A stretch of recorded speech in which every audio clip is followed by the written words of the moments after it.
Hello and welcome to the debut episode of RightCast. They call me the Jackrabbit. With me is the founder and creator of Caedes. Alrighty, and welcome guys. So this is going to be the debut as it was previously stated, and it's going to be good stuff. We're going to have a conversation. We're going to spurg out a little bit, and we're only going to... Only a little bit. We're just going to ree all over a microphone.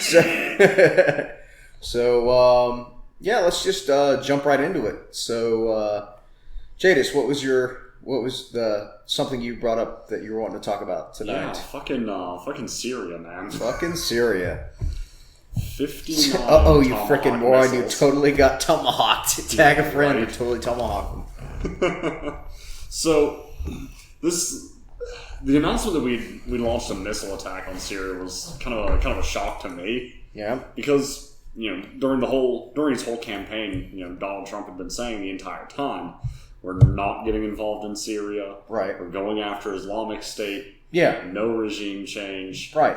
He was towing exactly the opposite line of Clinton, and it seemed for a little bit there that he was just going to continue on with her State Department policies. Right. Well, it seemed like a interesting push, especially it would prove. If he'd continued on with like the regular State Department policies, it would prove that there really is no such thing as the different sides. It's all just one machine pushing one direction. Well, and to a certain degree, that is essentially true. Yeah, but we have the Democrats who eternally shift left, and then we have the Republicans who have been, as we've learned over the last 2 years, been cucking out basically. Well, they don't shift right as much as they just.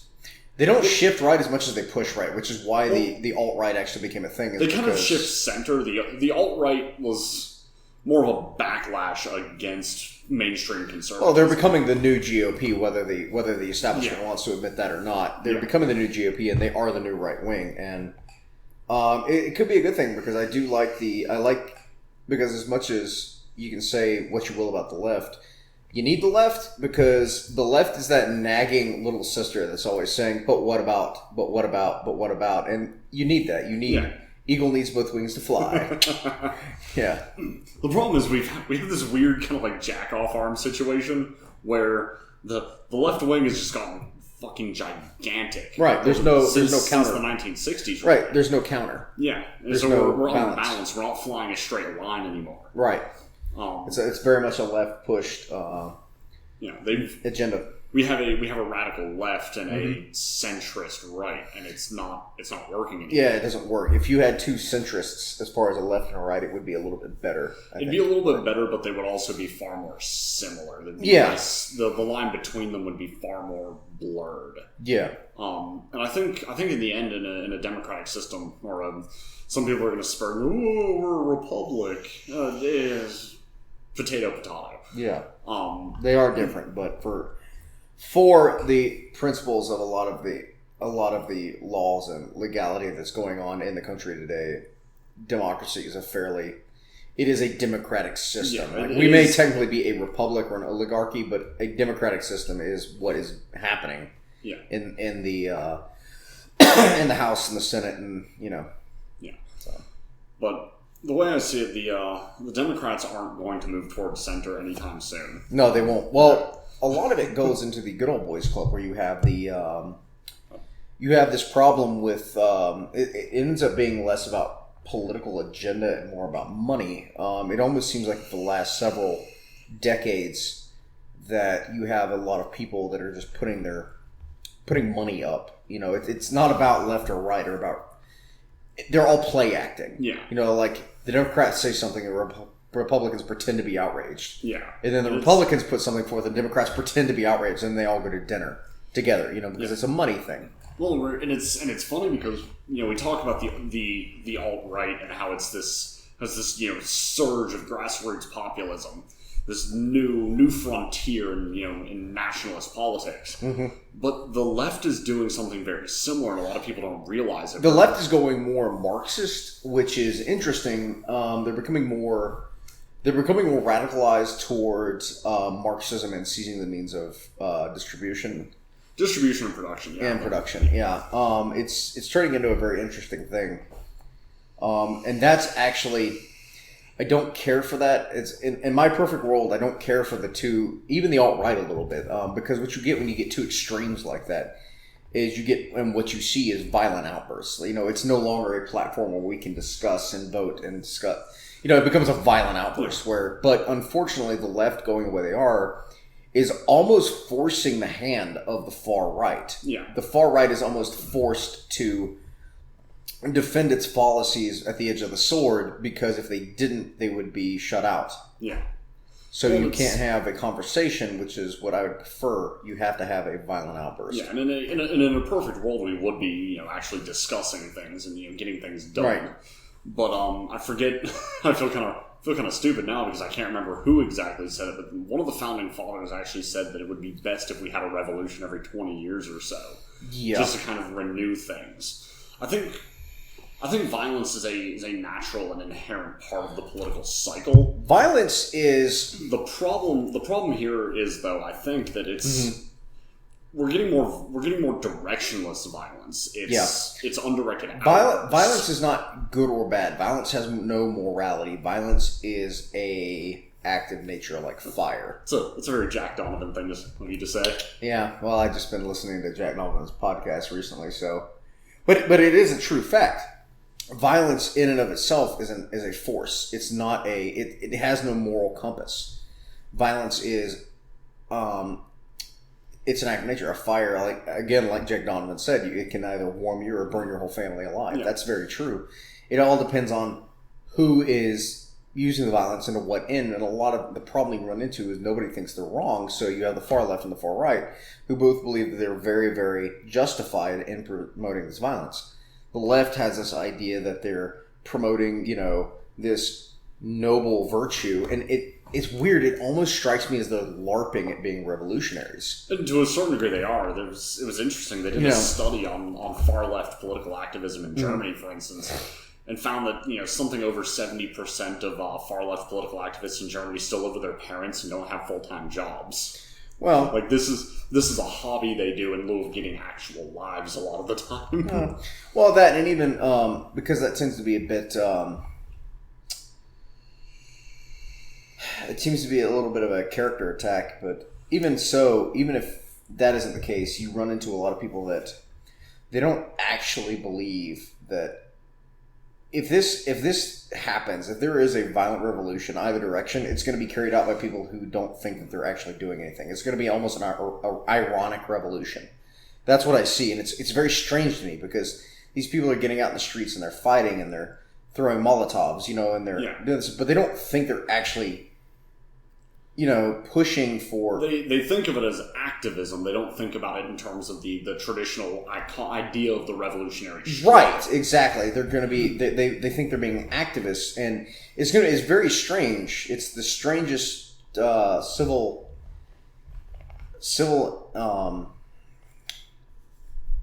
violence I've ever seen. It's just very. Well, we've not had anything like this since the 60s and the 70s. Well, we've never had a nation this divided since the beginning of the Civil War.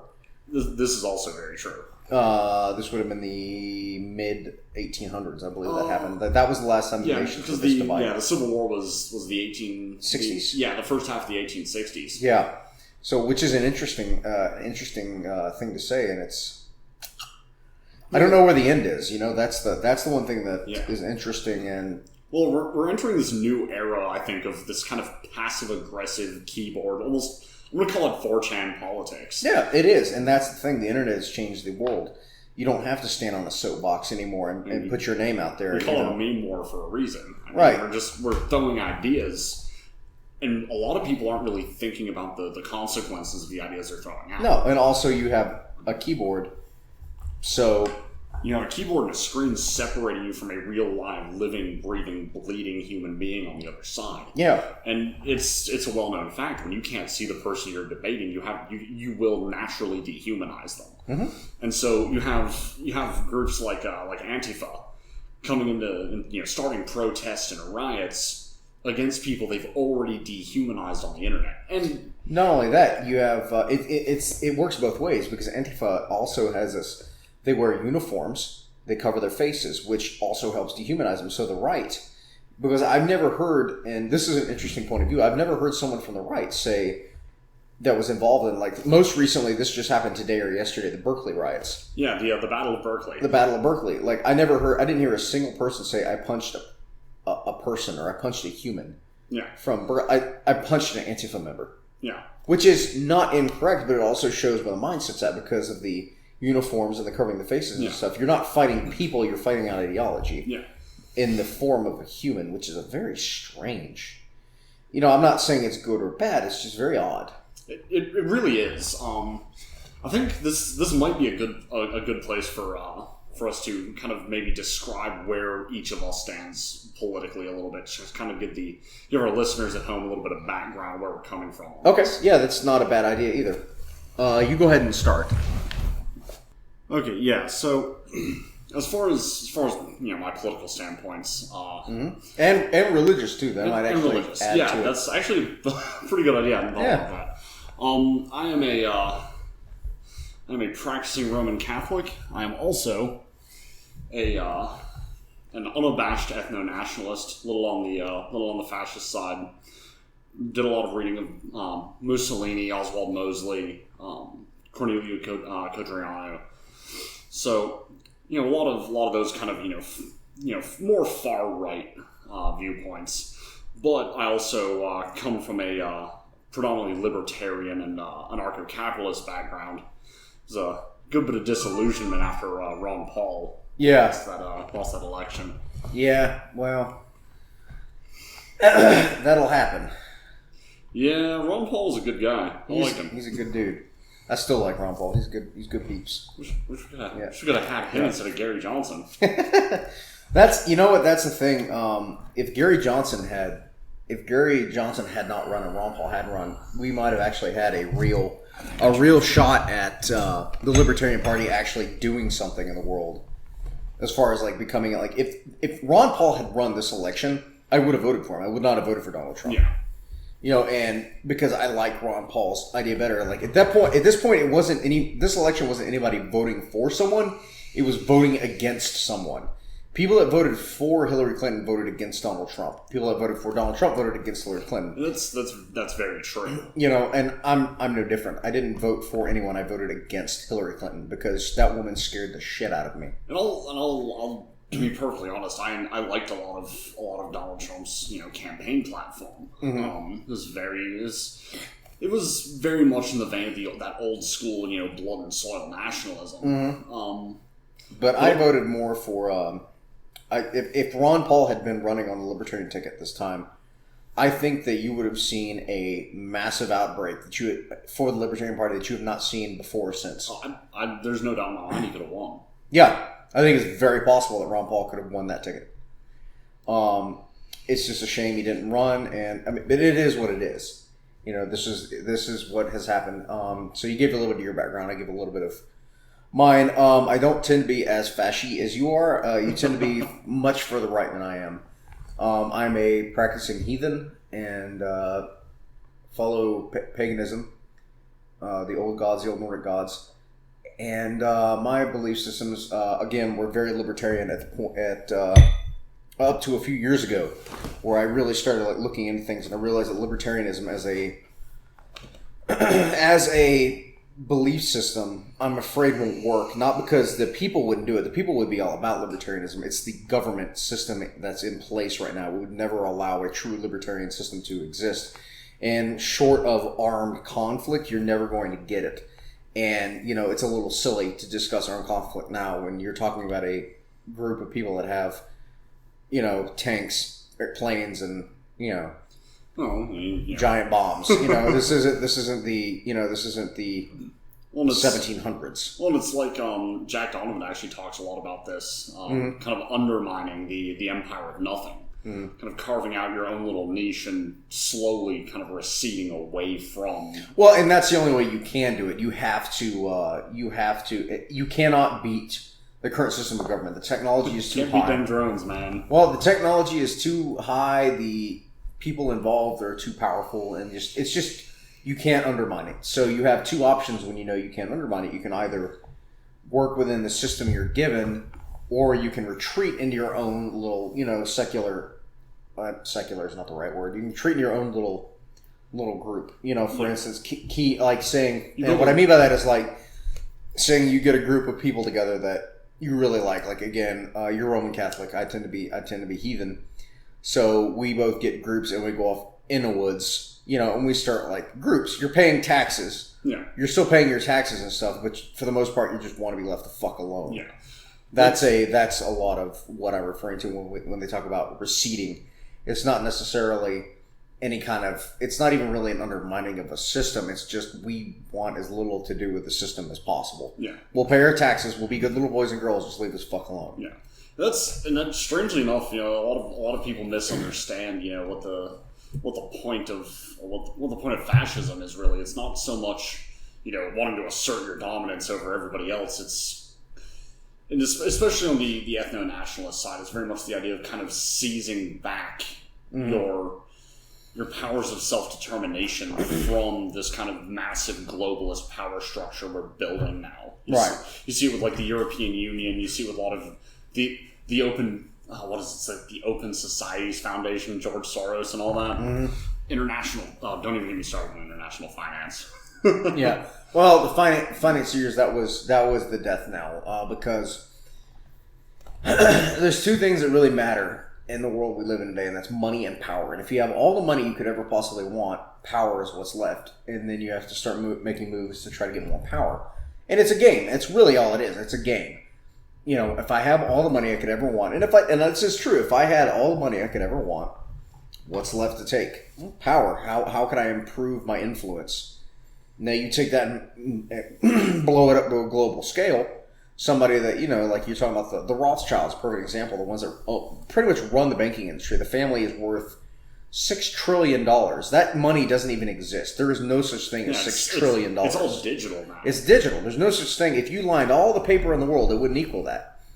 So when you have money that insurmountable and something that astoundingly large, what's left? Well, they're like, we're bored. Let's see if we can how far we can spread our influence. And that's just, and it's one of those things. It wouldn't matter who's there. The position is the problem, not the people. Well, it doesn't matter who's there. No matter who would be there that would try to do that. Yeah. And it's like, in the kind of circles I run in, you hear a lot about the Jews. The Jews! Yeah. Fucking guys. To quote Andrew Anglin from the Daily Spurger, as it were. Yeah. I don't think the Jews are the problem. No, they're not. The problem of usury and the inherent corruption of international finance, it's inherent. It wouldn't matter who was there. It would not matter who was there. The problem is the position, not the people in it. Private banking can't exist without usury. Yeah. And it's a horrible thing. Okay? It used to be if you loaned somebody money, you didn't charge them interest. If they didn't pay up, if they didn't pay back that loan, you took them to court over it. Yeah. Or even if interest does exist, it's one of those things where, okay, cool, you owe me money. And the problem is where I'm like, oh, okay, well, now if I lend to 27,000 other people and they all owe me interest, you're using money to make money, which is an interesting idea, and it doesn't break the system that you're in, but it's still a problem when it comes down to it always comes down to power, because it will break it down to the point where you have a bunch of people as global servants. Like I truly believe in global servants. You functionally own them. Yeah, you really do. Once you control their ability to provide for themselves, you own those people. Mm-hmm. And I think there's something inherently wrong about that. Like there's something on a moral level that bothers me about it. So let's do this real quick, if you don't care. You were talking about fascism. So give me your definition of fascism. Fascism at its core is the people and the state working together. Actually, I think our national motto, E pluribus unum, sums it up perfectly. Out of many, one. Fascism is 100 hearts all beating together. It's 10,000 voices all shouting as one. It is the people in the state working together for their collective interests. Okay, that's pretty. I like the idea, but what about folks who are not necessarily? What about the dissident few, like the smaller subgroups? The left would call them the disenfranchised, or the ones who are struggling under this? Where is there room for them in this? Elaborate for them. Elaborate on that for me if you okay. Mind a little bit. So a lot of people who tend to be fascier, or they discuss fasci. Let's talk about things like you talk about LGBTQ, or you talk about things like race, or you talk about things like the poor. Where you're talking about groups of like fascism, like what you just sounds wonderful for the majority, but you're always going to have that disenfranchised minority, like the LGBTQ. You have the people who are poor, or the people who feel discriminated against. Like these people, just because the left trumps them up as this gigantic, like they put them on a cross. Yeah. But just because the left wildly overblows the problem doesn't mean they don't exist. So how does that scenario take care of those people? Well, we're gonna start with the poor here, because I think that's the the one that's most easily addressed. Okay. So under our current system, you need credit for everything. Correct. Okay. All your credit is a metric of how much debt you've accrued and what your debt is worth. Well, that debt only exists in a capitalist system based on the banking industry. Okay. Well, you nationalize the banks. Okay. After the banks are nationalized, you've done away with this kind of usurious, market capitalism. You're talking on a global scale, not a this you're not talking about getting rid of capitalism itself. It's within your own state, right? Well, after that, it's just a matter of reorganizing the labor force. And the state, in this case, being you're talking about the United States, the U.S. Not necessarily. It is a centralized power. Okay. It is the government is what I mean when I talk about the state, and that could be any government anywhere in the world. So the way fascism has its roots in an idea called syndicalism. Okay. And in a syndicalist society, companies are basically grouped together into their own unions called syndicates. Mm-hmm. Those syndicates bargain with the government for conditions that are favorable for both the state and the companies. Of course. The people themselves underneath, the people who work for the companies, right, are all shareholders in the companies they work for. Okay. It is the people who own the syndicates, and it is the syndicates who negotiate with the government for favorable conditions on both sides. Okay. And the people, as shareholders, have a certain degree of control in those syndicates. Right. So the people themselves also have bargaining power in that system. Mm-hmm. That way, the companies can't just trample all over their workers because the state won't allow it. Mm-hmm. And because the employees all have a certain degree of control within the companies that form the syndicates. Okay. They also have bargaining power with the state. So you have mutual bargaining. You have mutual three-way bargaining between all three parties. It almost sounds like a union kind of a deal within the company itself. Kind of. It's the idea is that the entire economy itself can almost be thought of as a union. Okay. That way, the workers can negotiate for good conditions for themselves, better pay, better benefits, things like that. The companies can negotiate with the government for things like, slightly less stringent regulations so that they can continue doing what they do. Mm-hmm. And in return, the state has the ability to mobilize the economic machine for national interests. Like if you're invading and you have to go to war with an invading force, you can then throw the full weight of industry behind the war effort. Okay. So, in that way, the poor are taken care of because they have inherent bargaining power as partial owners of the companies they work for. Fair. As for, the LGBTQ community and all that, I really don't think about them all that much, and that sounds terrible. But my whole thing is, I think part of the reason why they are so, frankly, shat on, is that they put up this idea that they are just perfectly normal people, and the vast majority of them are. Mm-hmm. But they don't do anything to kind of reel in that vocal minority of people. You see it, for instance, you see video from pride parades, and there's the guy walking around in assless leather chaps in a dildo suit. he doesn't need to be in public.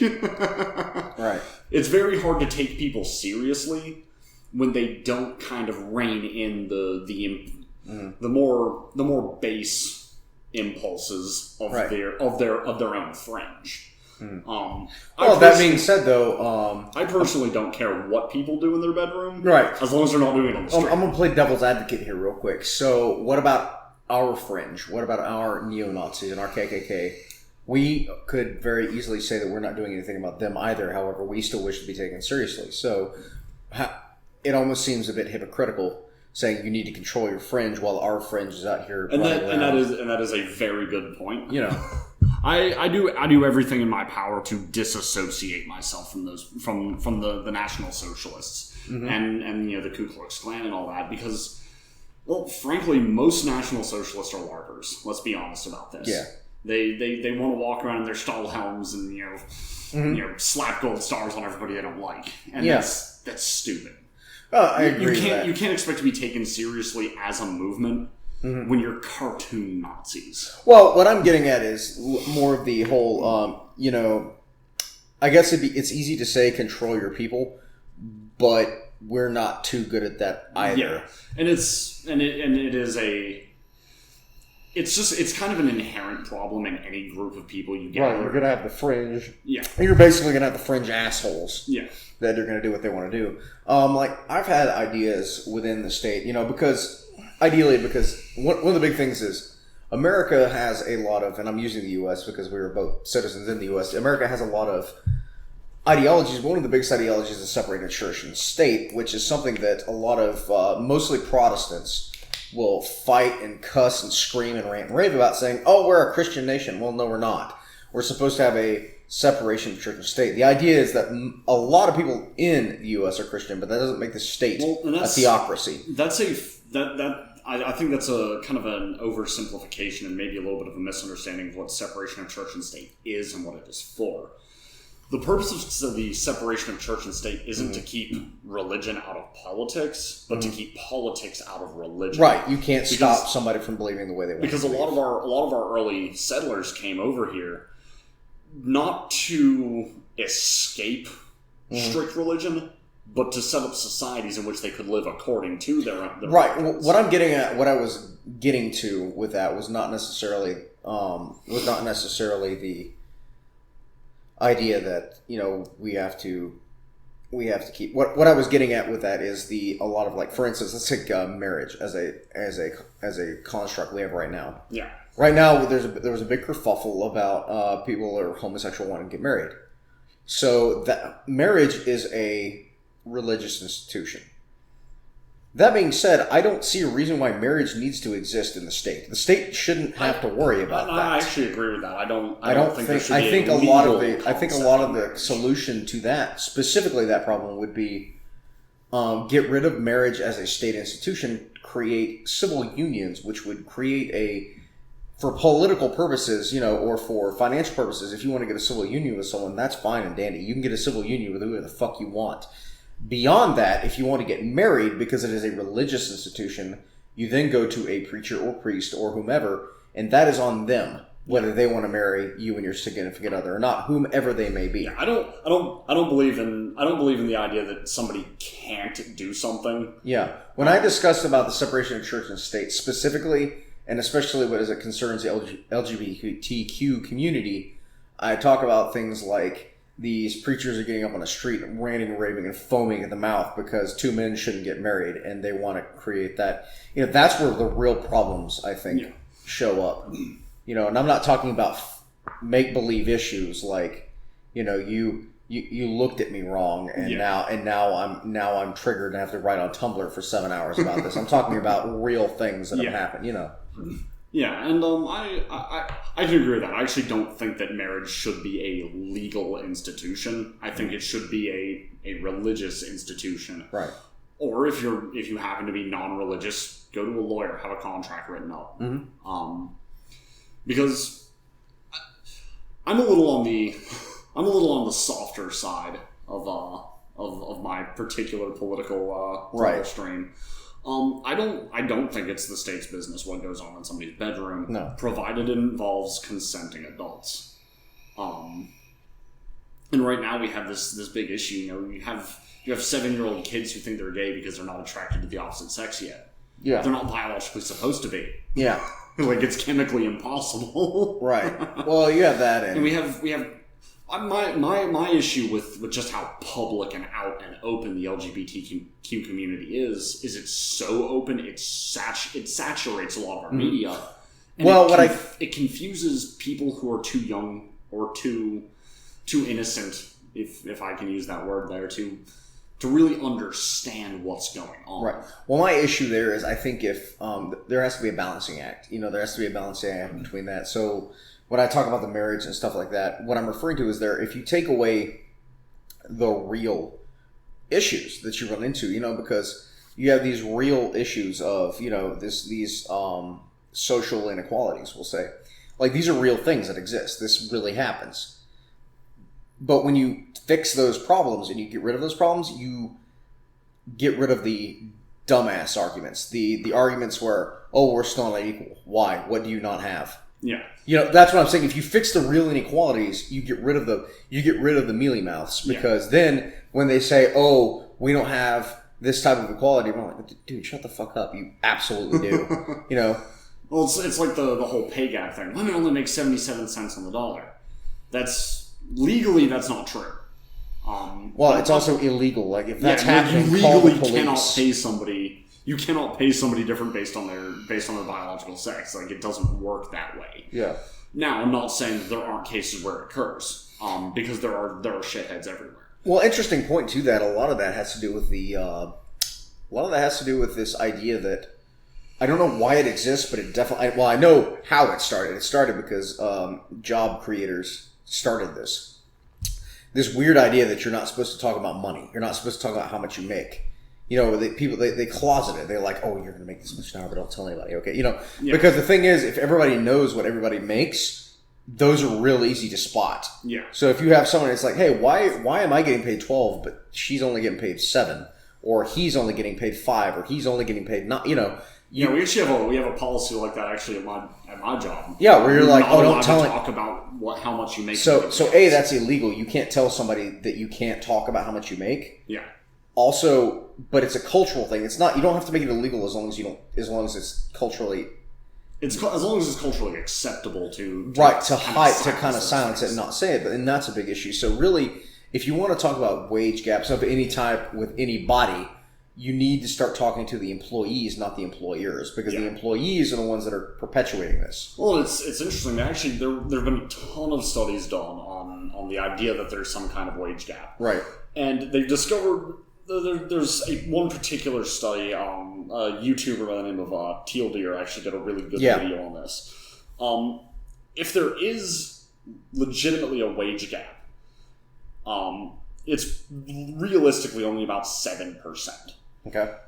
Well, when you compare male and female employees, men are more statistically far more likely to negotiate with their employers for higher pay. Right. And on average, those who negotiate for higher pay make about 7% more than their coworkers. Which again would be solved by what I just said. The issue if I'm making $11 an hour and one of my coworkers is only making 10, be it whoever, and they're like, "Wait, you're making 11 an hour?" I'm like, "Yeah. Did you not ask for that?" I'm like, "No." Like, maybe you ought to go. Maybe you ought to ask for that. That would solve that problem. Well, it's really funny. I've never filled out a job application where they didn't ask how much I expected to make.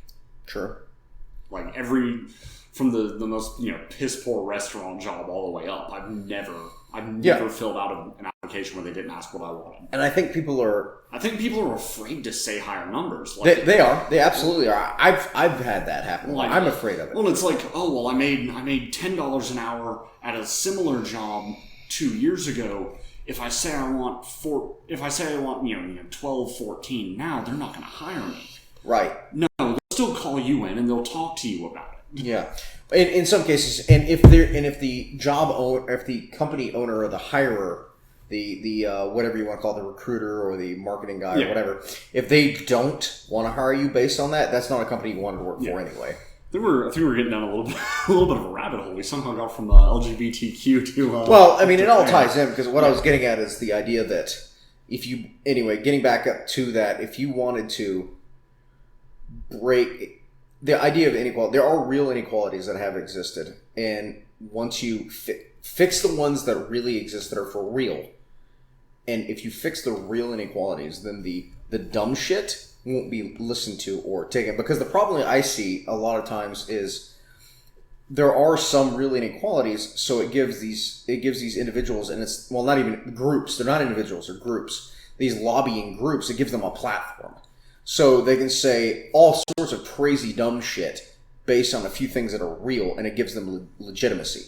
Yeah. So get rid of the legitimate problems, fix those legitimate problems, and then these big groups lose their legitimacy. Because the problem you run into is, like one of the good LGBTQ marketing groups, or the lobbyists basically, is PFLAG. Yeah. And I can't remember exactly what that. Actually, let me look that up real quick. What the acronym means. There's so many acronyms out here. Let me look it up. But yeah, there's it's parents, families, and friends of lesbians and gays. It's a LGBTQ group.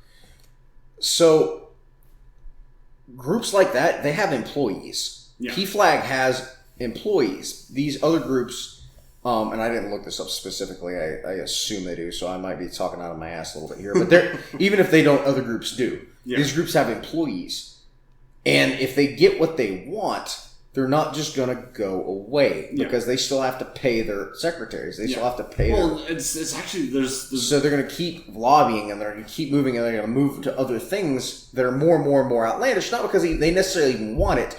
They're trying to keep people employed. Yeah, it's really funny. I listened to I watched a video by Christina Hoff Sommers. Right, who's actually one of the only feminist authors I actually enjoy. Because most of the rest of them are this kind of new intersectional bullshit.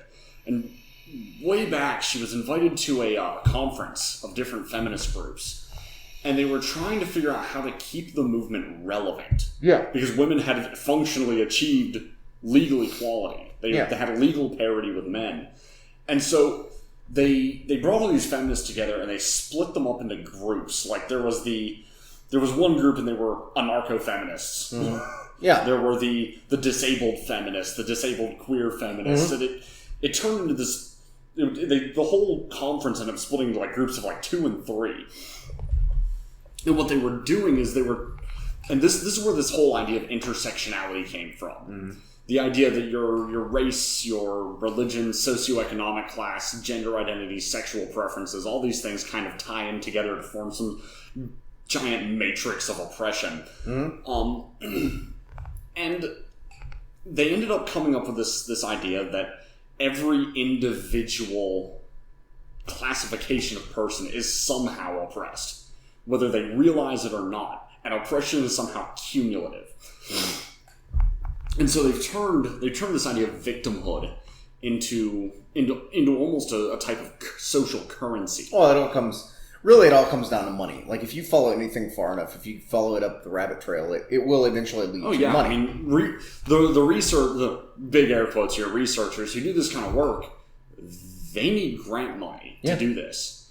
And they pay their own salaries out of this grant money. They need the money coming in to maintain what they do. And a lot of this ties into the kind of crisis feminism had in like the 70s and 80s, where it just wasn't relevant anymore, and they needed something desperately to keep it going. Because what are they going to do when the money dries up? They're just going to fade into obscurity, and they didn't want that. Because I think the biggest human drive, even beyond money or power, is wanting to be remembered.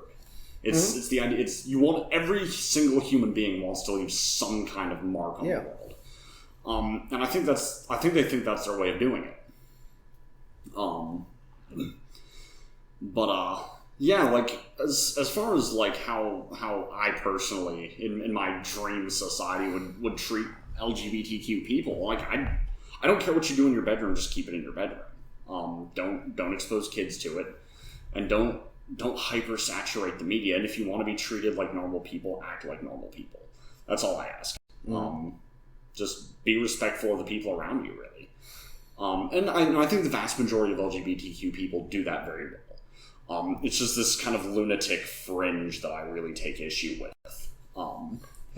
And the big lobbying groups who try to, like, they're trying, like, when Obama rolled out the Affordable Care Act, he tried to tell religious schools, religious businesses, that they had, like, for instance, there was a big kerfuffle that the Affordable Care Act would force Catholic institutions to pay for contraception and abortions for their employees.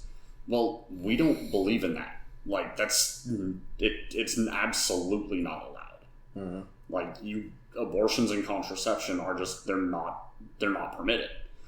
And so we ended up in this weird situation where you had a government body and a law on the books that directly violated people's right to practice their own religion, essentially. And a lot of this was pushed by the feminist groups and the LGBTQ groups. And that's the other side of it. Like, you have the crazy fringe with the chaps in the dildo suits, but you've also got this very well organized governmental lobby that doesn't give a rat's ass about anybody else around them, and want to enforce their ideas on everybody else at the expense of those people. And that's most of my concern. I actually don't. I personally wouldn't want to see a fascist USA. That is nowhere in my vision, as it were. I would like to see a smaller. I'd essentially like to see the United States balkanize, essentially. We have too many groups all competing for too many different things, and it does nothing but create confusion, and it's created a very, very fractured citizenry. Everybody's at each other's throats right now, and nobody really knows why. And it's because we're all competing for wildly different things, and we all think we know what's best. Well, of course. Nobody goes into something thinking that they're the bad guys. Yeah. And that's the issue you run into, I think, a lot with both the right and the left is, the right thinks they're the champions of tradition and good, honest core family values, and the left thinks that they're champions of the oppressed. They think that they're championing the rights and needs of, and there's a grain of truth in both arguments. However, unfortunately, it's both sides tend to pursue their goals at the expense of the other. Correct. And some people likely disagree with this, but I think it'd be better, honestly, if we both had our own little states, if we had our own thing to do. And that was the founding idea of the United States when we separated the different parts of the country. When we made those initial 13 divisions, the idea was, if you didn't like what was going on in one state, if it didn't match, if you didn't like the culture, if you didn't like the politics, you would move somewhere else. You would move to, there were options you had to live in a place that was run according to your beliefs, the culture of your people, or something that was the closest to it. Yeah. And part of the idea of the reason we had concessions for making new states was so that people who didn't have any options in the ones we had could go somewhere else and make a new state. The problem that you run into there is, pardon me. The issue you run into is with a lot of that is that you're talking about what that would do. Unfortunately, is fortunately, I guess, but it would limit the power of the federal government. The federal government wouldn't have the power to control as well if you had two different, let's just say two unified different types of people or two unified groups. The government wouldn't lose a lot of its control, which is where that's where the real problem lies, because it kind of helps the federal government out quite a bit to have not actively violent competing factions, but if there's a little bit of unrest, it gives them the ability in to put more laws into place and move things. And the government is really bad at not putting new laws into place. Yeah, and that's something that I have a lot of issues with the idea of federalization. I don't like the idea of multiple separate political bodies all ruled over by a central government. I think, as an ethno-nationalist, for instance, I believe that, people fundamentally, societies function better when everybody in that society more or less agrees on certain things. Like a society composed entirely, for instance, of Southern Protestants, white Southern Protestants, will inherently function better, I believe, than a society composed of 20 different ethnicities and 100 different religions, because that one group, that monoculture, as it were, all those people agree on certain things. They all have shared goals in the long term, and they can work together toward those goals. Now, I also believe that these ethno-states, these ethno-religious polities, can work together. Like I don't believe in building these big walled cities and keeping everybody else out entirely. Like there's a few separatist movements actually in the United States. Like there's the new Black Panther Party, for instance, wants like Alabama, Louisiana, Georgia, all that. You have the Aztlan movement, which wants to retake Texas, New Mexico, Arizona, those places as a kind of a Hispanic ethno state. Okay. But I think that it would do them very good to work together. Like they want similar things. But I think that they could achieve those goals and still be on friendly relations with each other, because they wouldn't have members of the other group competing against them within their own society. They wouldn't be being undermined. And I don't think that undermining is intentional. I just think it's inherent to having a very diverse society. Okay. Well, how would that work with groups of saying, how would that work with civic nationalism? Like the idea that we're all Americans. How would that not undermine that ideology a little bit? I have kind of harsh views on civic nationalism. We've had civic nationalism for the better part of 200 years, and it's led us to where we're at now. Well, slowly though. I mean, like the idea of degrading is the idea that the nation is degrading. Like that's not a new problem. Rome had that problem. Yeah, but it took Rome more than 1,000 years. Okay, that being said, I'm going to play devil's advocate here. That's true, it did. However, Rome didn't have the instant communication that we have. If I was pissed off at you and I lived in Crete and you lived in the capital and I was mad at you, I could write you a very angry, scathing letter, and I would give it to a runner who would then take off and run. 6 months and it would take 6 months to get there, and you'd be like, well, fuck that guy, let me think about this for a minute. And then he would think and then write something back. You'd give it to the same runner or a different runner, and he would run 6 months the other direction. So I don't think it's necessarily the same. I don't think the issues are happening faster. I think the communication is faster, which is leading the whole thing to happen a little bit. And I think that's part of why we're going to start seeing the breakdown of civic nationalism. We're already starting to see a lot of it in Europe. We're seeing an upswing of old-fashioned blood and soil nationalism in places like France with the National Front. We're seeing a lot of it in Hungary, Poland, particularly Eastern Europe's really big for it, because we in our kind of modern liberal Western democracies that are very multicultural, very multi-ethnic. Disaffected groups that feel like they don't belong, who have their own agendas, are now able to organize more efficiently against what they perceive as their opponents.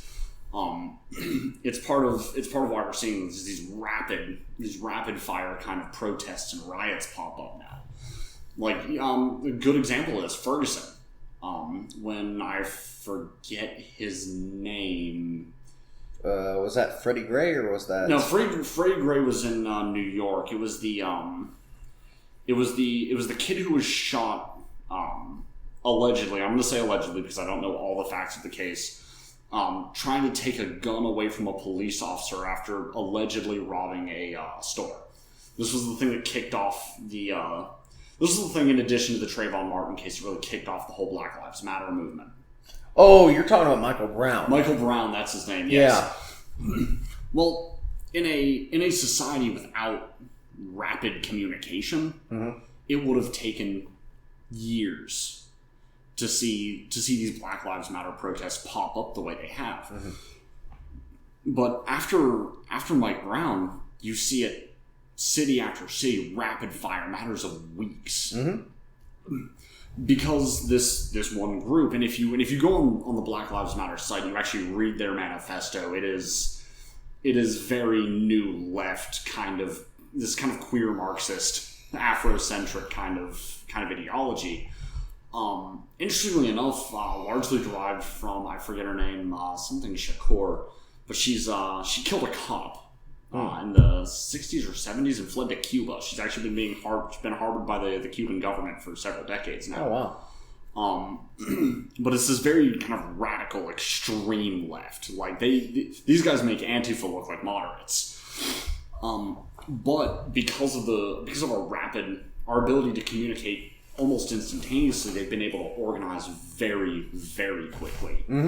Not too far from here in Charlotte, we had that one case where the black gentleman was shot getting out of his car. It turned out that he did in fact have a firearm, but very rapidly you see the response from Black Lives Matter. Oh, it was a book. And within a day, there are riots in Charlotte, one of the biggest cities on the East Coast. That wouldn't have been possible 100 years ago. No. That kind of rapid response from a movement founded, 1,000+ miles away wouldn't have been possible 100 years ago.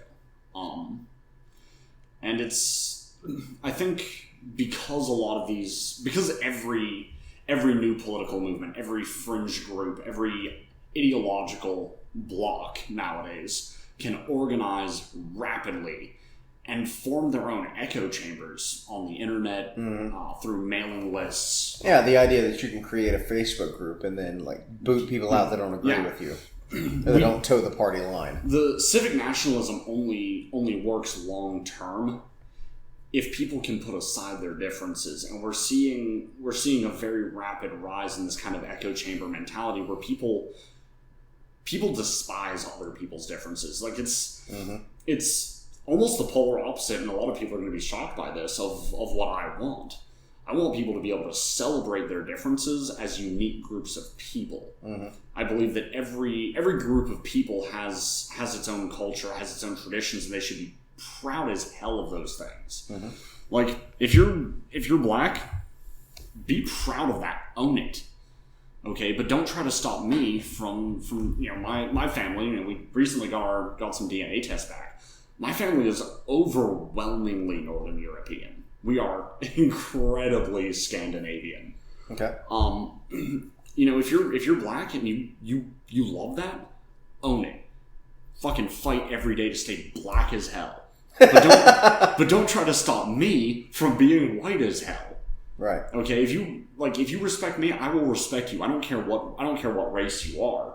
Just don't try to trample my people's culture and my people's history and the things we're proud of, so that you can feel like your people are more glorious or prouder. And I think that would be easier if we had our own, if we all had our own spaces. We could negotiate, work together as equals on equal footing, without this need to be constantly nitpicking and cutting each other's legs out from under us.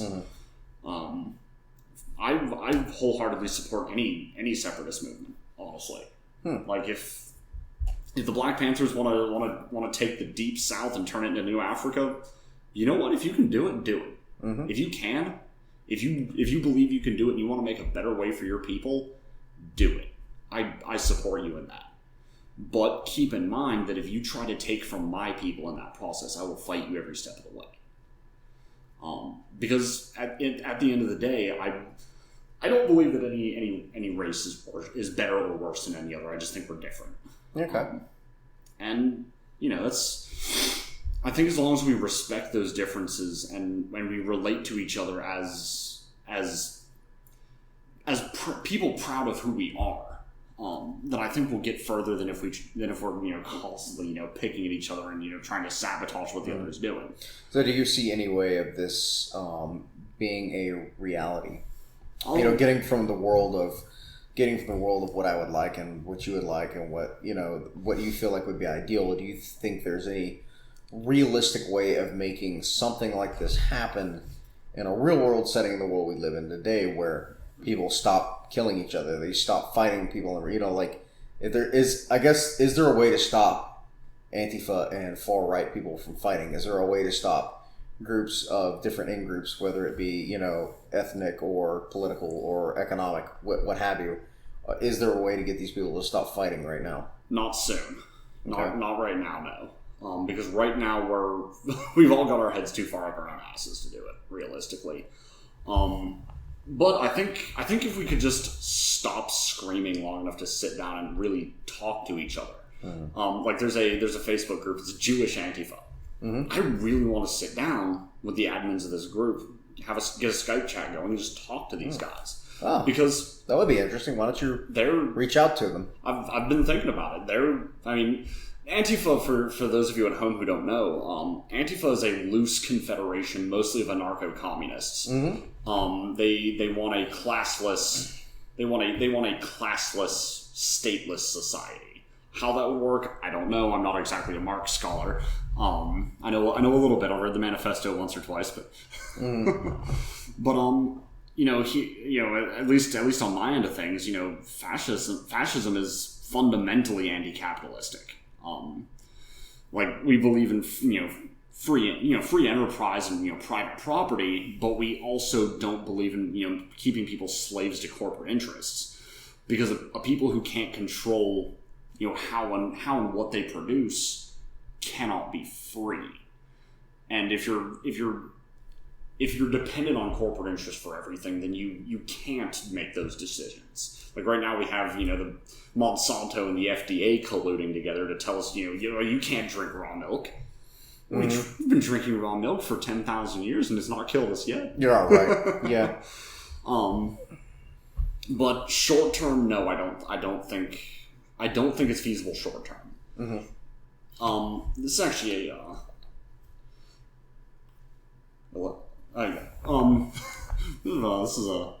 we're fairly long-winded fellows. Yeah, how long have we been talking? It looks like about 57 minutes. Oh, that's about right. But this is So we've been okay. So right now, basically, I guess really what we would really need to get going is a conversation. That's actually I would be interested in talking to these guys if that's something you'd want to pursue, the Antifa group. Yeah, I can shoot them a message and see what we can do. Yeah, absolutely. Let's see if we can get a conversation going. Because at the end of the day, it's super fun to say I'm right and you're wrong, but at the end of the day, it doesn't solve anything. The right and the left are both guilty as hell of creating their own echo chambers and not getting out. Yeah. So maybe it might not be a terrible idea to get out of that echo chamber, see what the other side has to say, or possibly open up conversations. Yeah, and who knows? And another thing is if we get these ideas out in the air and we discuss them,